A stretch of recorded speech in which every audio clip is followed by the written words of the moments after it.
Hello students, आज हम लोग पढ़ेंगे क्लास 12th की इम्पॉर्टेंट रिएक्शंस को। तो सबसे पहले जो अभिक्रिया हम पढ़ेंगे वो है वुड्स फिटिंग अभिक्रिया। देखिए वुड्स फिटिंग अभिक्रिया क्या होती है। क्लोरोबेंजीन की निर्जल ईथर में सोडियम की उपस्थिति में मेथिल क्लोराइड के साथ अभिक्रिया कराने पर टालुइन बनती है। जो वुड्स फिटिंग अभिक्रिया है उसमें क्या बनती है, टालुइन। तो रिएक्शन देख लेते हैं।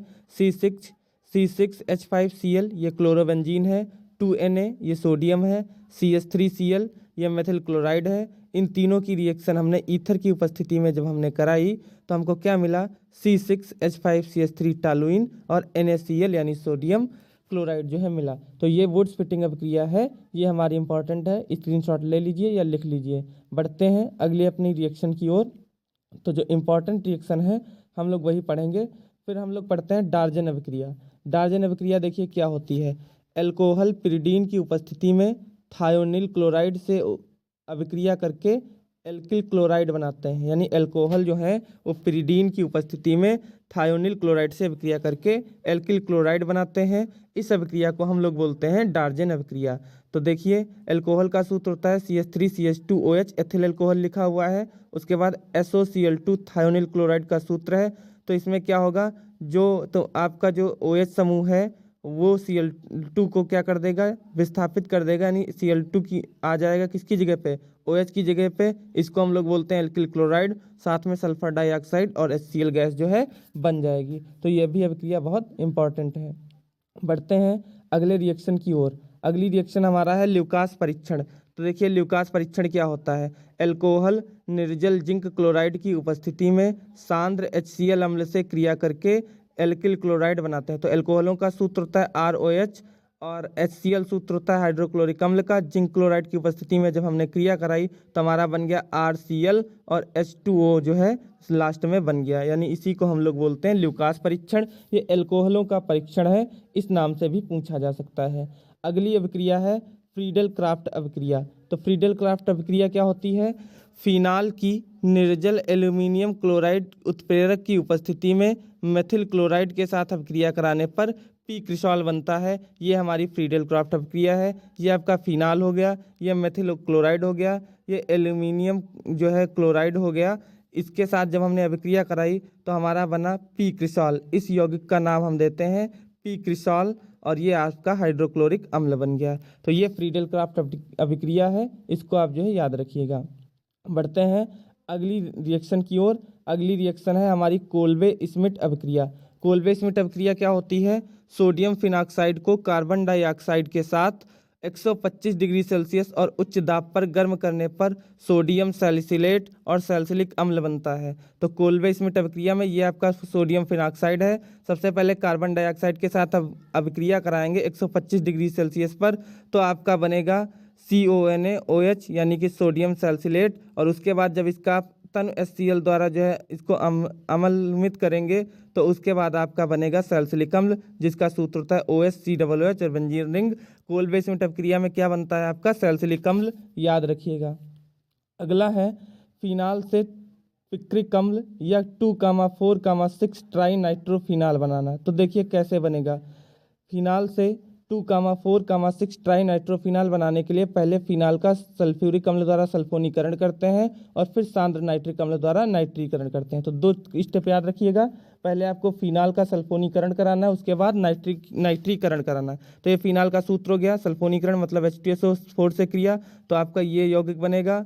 50% हो सकता है कि यहाँ पे जुड़े SO3H, 50% हो सकता है यहाँ पे जुड़े। उसके बाद हम इसी का नाइट्रीकरण कराएंगे तो आपका 2,4,6 ट्राई नाइट्रोफिनाल बन जाएगा, जिसका सूत्र आपका यहाँ पे जो है लिखा हुआ है। ये वाला जो है 2,4,6 ट्राई नाइट्रोफिनाल है। बढ़ते हैं अगली रिएक्शन की ओर। अगला है विलियमसन संश्लेषण, मोस्ट इंपॉर्टेंट है। यही डाइएथिल ईथर बनाने की प्रयोगशाला विधि भी है। तो देखिए क्या होता है।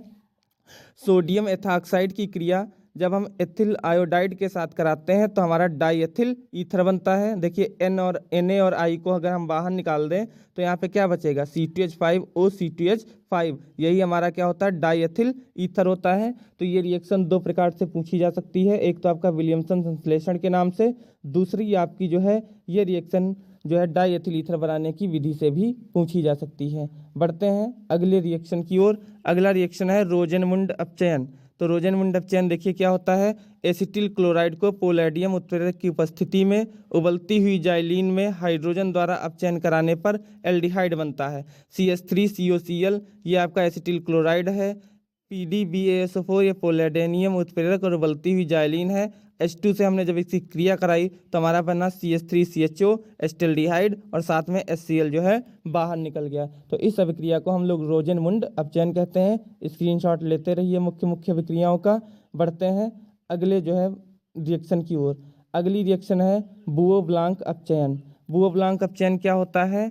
एथेनॉल का सोडियम या एन ब्यूटेनाइल के आधिक्य में कीटोनों में अपचयन कराने पर कीटोनों में अपचयन कराने ये आपका जो है एथेनॉल है। सोडियम की उपस्थिति में जब हमने इसकी क्रिया कराई तो आपका जो है क्या बना, कीटोनों में इसका जो है अपचयन हो गया। अगली रिएक्शन की ओर हम लोग जो है बढ़ते हैं। अगली रिएक्शन है हमारा क्लीमेंसन अपचयन। क्लीमेंसन अपचयन क्या होता है। अम्ल गमित जिंक और शांत HCl अम्ल द्वारा एल्डिहाइडों का हाइड्रोकार्बन में अपचयन जो है क्लीमेंसन अपचयन कहलाता है। रिएक्शन आपकी जो है नीचे दी गई है। ये आपका जो है एल्डिहाइड है, हाइड्रोजनों से इसमें हमने अपचयन कराया अम्लगमित जिंक की उपस्थिति में, तो आपका क्या बना, हाइड्रोकार्बन बना। बढ़ते हैं अगले प्रश्न की ओर। अगला प्रश्न है टिशेंको अभिक्रिया। एल्डिहाइड की एल्यूमिनियम एथॉक्साइड उत्प्रेरक से क्रिया कराने पर एस्टर बनता है। इसको हम लोग टिशेंको अभिक्रिया कहते हैं। मोस्ट इंपॉर्टेंट है। कैनिजारो अभिक्रिया। फॉर्मेल्डिहाइड की सोडियम हाइड्रोक्साइड से क्रिया कराने पर मेथिल एल्कोहल व सोडियम फॉर्मेट बनता है। इस अभिक्रिया को हम कैनिजारो अभिक्रिया कहते हैं। रिएक्शन आपको नीचे लिखी हुई दी गई है। उसके बाद हम लोग बढ़ते हैं गाटरमान कोख अभिक्रिया की तरफ। निर्जल एल्यूमिनियम क्लोराइड उत्प्रेरक की उपस्थिति में बेंजीन के विलयन में CO तथा HCl गैस के मिश्रण को प्रवाहित करने पर बेंजल्डिहाइड बनता है। इसी को हम गाटरमान कोख अभिक्रिया कहते हैं। साथ में यही आपको जो है बेंजल्डिहाइड बनाने की विधि भी पूछी जा सकती है। रिएक्शन नीचे लिखी हुई है, आप ये देखिए C6H6 बेंजीन है, CO कार्बन डाइऑक्साइड और कार्बन मोनोऑक्साइड और HCl हाइड्रोक्लोरिक गैसों के मिश्रण से जब हमने क्रिया कराई तो C6H5CHO बना, यानी बेंजल्डिहाइड आपका जो है यहाँ पे बन गया। बढ़ते हैं अगली रिएक्शन की ओर। अगली रिएक्शन हम लोग पढ़ेंगे, जो इंपॉर्टेंट है वही आप जो है पढ़िएगा। अगली रिएक्शन हम लोग पढ़ेंगे स्मिट अभिक्रिया। लिखा हुआ है शांत सल्फ्यूरिक अम्ल की उपस्थिति में मोनोकार्बोक्सिलिक अम्ल हाइड्रोजोइक अम्ल के साथ क्रिया करके प्राथमिक एमीन बनाते हैं। RCOOH इसको हम लोग बोलते हैं, हम लोग इसको बोलेंगे मोनोकार्बोक्सिलिक अम्ल। HN3 इसको बोलेंगे हाइड्रोजोइक अम्ल। जब इनकी हमने आपस में क्रिया कराई तो आपका क्या बना, प्राथमिक एमीन RNH2 CO2 और N2। ये आपकी जो है स्मिट अभिक्रिया है। इसके बाद बढ़ते हैं अगली जो है रिएक्शन की ओर। अगली जो है हम लोग पढ़ेंगे हुंस डीकर अभिक्रिया। देखिए हुंस डीकर अभिक्रिया क्या होती है। मोनोकार्बोक्सिलिक अम्ल जब सिल्वर लवण की तथा मोनोकार्बोक्सिलिक अम्ल के सिल्वर लवण की जब हम क्रिया कार्बन टेट्राक्लोराइड की उपस्थिति में ब्रोमीन के साथ कराते हैं तो हमारा एल्किल हैलाइड बनता है या एल्किल ब्रोमाइड बनता है। इसी को हम लोग क्या बोलते हैं, हुंस डीकर रिएक्शन जो है बोलते हैं। बढ़ते हैं अगले प्रश्न की ओर। अगला प्रश्न है हाफमान ब्रोमो एमाइड अभिक्रिया। तो प्रोपियोनाइड की ब्रोमीन और पोटेशियम हाइड्रोक्साइड विलयन के साथ गर्म करने पर क्या बनता है, एथिलेमीन बनती है। इस अभिक्रिया को हम लोग बोलते हैं हाफमान ब्रोमो एमाइड अभिक्रिया। प्रोपियोनाइड का सूत्र आपका ये लिखा हुआ है, ब्रोमीन का सूत्र लिखा हुआ है, पोटेशियम हाइड्रोक्साइड का सूत्र लिखा हुआ है। जब आप रिएक्शन कराएंगे तो C2H5NH2 बनेगा, यानी इसी को हम लोग बोलते हैं एथिल एमीन। इसी का जो है हम लोग नाम देते हैं। इंपॉर्टेंट रिएक्शन है हाफमान ब्रोमो एमाइड अभिक्रिया। एथिल एमीन बनाने की यही जो है विधि है। अगली हम लोग पढ़ेंगे कार्बिल एमीन अभिक्रिया। लिखा हुआ है प्राथमिक एमीन को क्लोरोफॉर्म तथा एल्कोहली पोटेशियम हाइड्रोक्साइड के साथ गर्म करने पर एल्किल आइसोसाइनाइड बनता है। प्राथमिक एमीन का सूत्र होता है RNH2 प्लस CH3Cl, क्लोरोफॉर्म है आपका, उसके साथ 3KOH इन्होंने जोड़ दिया, आपका बना RNC। इसको हम लोग बोलते हैं एल्किल आइसोसाइनाइड। तो रिएक्शन का स्क्रीनशॉट आप जो है लेते रहिए। बढ़ते हैं अगली जो है रिएक्शंस की ओर। अगली रिएक्शन हम लोग पढ़ेंगे HVZ अभिक्रिया, हेल फोलार्ड जेलेंस्की अभिक्रिया। पिछली बार जो है एग्जाम में पूछी गई थी। लिखा हुआ है लाल फास्फोरस या आयोडीन उत्प्रेरक की अल्प मात्रा में मोनोकार्बोक्सिलिक अम्ल क्लोरीन से क्रिया करके अल्फा हैलोजन अम्ल बनाते हैं। तो ये आपका जो है मोनोकार्बोक्सिलिक अम्ल है CH3COOH जिसको हम लोग एसिटिक अम्ल भी बोलते हैं, क्लोरीन लाल फास्फोरस की उपस्थिति में क्रिया कराई तो हमारा क्या बना, मोनोक्लोरो एसिटिक अम्ल। इसको हम लोग बोलते हैं HBZ अभिक्रिया, ये इसी नाम से जो है आती है।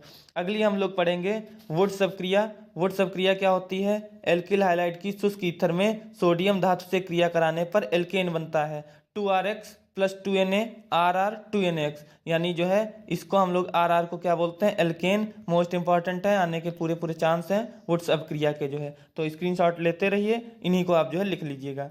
बढ़ते हैं अगले रिएक्शन की तरफ। अगली है राइमर-टीमन अभिक्रिया, लगभग परीक्षा में आती ही है। लिखा हुआ है क्लोरोफॉर्म को सोडियम हाइड्रोक्साइड और फिनाल के साथ 60 डिग्री सेल्सियस पर गर्म करने पर के मिश्रण को HCl द्वारा अम्लीय करने पर सैलिसिलिक एल्डिहाइड बनता है। तो ये आपके हो गया फिनाल, इसकी हमने जो है CHCl3 के साथ क्रिया कराई, NaOH लिया, 60 से 70 डिग्री सेल्सियस पर कराएंगे तो जल के कुछ अणु निकल जाएंगे, NaCl के कुछ अणु जो है निकल जाएंगे, तो हमारा क्या बना, सैलिसिलिक एल्डिहाइड जो है लास्ट में बनता है। तो राइमर-टीमन अभिक्रिया इंपॉर्टेंट है परीक्षा की दृष्टि से। बढ़ते हैं अगले इंपॉर्टेंट रिएक्शन की तरफ। अगला हम लोग पढ़ेंगे जो है एल्डोल संघनन। एल्डोल संघनन लगभग परीक्षा में आता ही है। तो क्या है एल्डोल संघनन, एस्टल्डिहाइड के 2 अणुओं की क्रिया कास्टिक सोडा की उपस्थिति में कराने पर एल्डोल बनता है। इस क्रिया को हम लोग एल्डोल संघनन कहते हैं। CH3CHO इसको हम लोग बोलते हैं एस्टल्डिहाइड, CH3CHO इसको भी एस्टल्डिहाइड, 2 अणु हमने लिए, सोडियम हाइड्रोक्साइड की उपस्थिति में क्रिया कराई तो हमारा क्या बना, एल्डोल बना। इसे ही हम क्या बोलते हैं, एल्डोल संघनन बोलते हैं। इसके साथ साथ हम लोग क्रॉस एल्डोल संघनन भी पढ़ लेते हैं। लिखा हुआ है जब 2 भिन्न एल्डिहाइड अथवा कीटोनों के मध्य कास्टिक सोडा की उपस्थिति में अभिक्रिया कराई जाती है तो इसे क्रॉस एल्डोल संघनन कहते हैं। देखिए वहाँ पे दोनों एस्टल्डिहाइड के अणु लिए गए, यहाँ पे एक एस्टल्डिहाइड का एक प्रोपेनडिहाइड का अणु जो है लिया गया है, प्रोपेनडिहाइड का जो है अणु लिया गया है यहाँ, तब हमारा बना है एल्डोल। तो इस क्रिया को हम लोग क्या बोलते हैं, क्रॉस एल्डोल संघनन बोलते हैं, याद कर लीजिएगा इसको भी। उसके बाद हम लोग क्या पढ़ेंगे, उसके बाद हम लोग जो है पढ़ेंगे यूरोट्रोपिन। यूरोट्रोपिन भी आप पढ़ लीजिएगा। फॉर्मेल्डिहाइड अमोनिया के साथ क्रिया करके हेक्सामेथिलीन टेट्राएमीन बनाती है जिसे यूरोट्रोपिन कहते हैं। यह एक क्रिस्टलीय यौगिक है जिसका उपयोग गठिया के उपचार में किया जाता है। 6 अणु फॉर्मेल्डिहाइड के लेंगे, 4 अणु अमोनिया के लेंगे तो बनेगा CH2 यानी कि जो है इसको हम लोग बोलते हैं यूरोट्रोपिन, जिसकी संरचना आपके सामने जो है बनी हुई है। तो ये पूरी PDF आपकी केमिस्ट्री सेकंड की है। हमने मुख्य चीज़ें आपको जो मुख्य रिएक्शंस जो है आपको बताई हैं। अगर आपको पूरी PDF चाहिए तो आप जो है वीडियो का डिस्क्रिप्शन बॉक्स जो है देखिए, वहाँ से आपको पता चल जाएगा कि PDF आपको जो है कैसे मिलेगी। आपका हमारे साथ जुड़ने के लिए धन्यवाद। चैनल को सब्सक्राइब कीजिए, वीडियो को लाइक कीजिए एवं अपने मित्रों तक अवश्य शेयर कीजिए। धन्यवाद।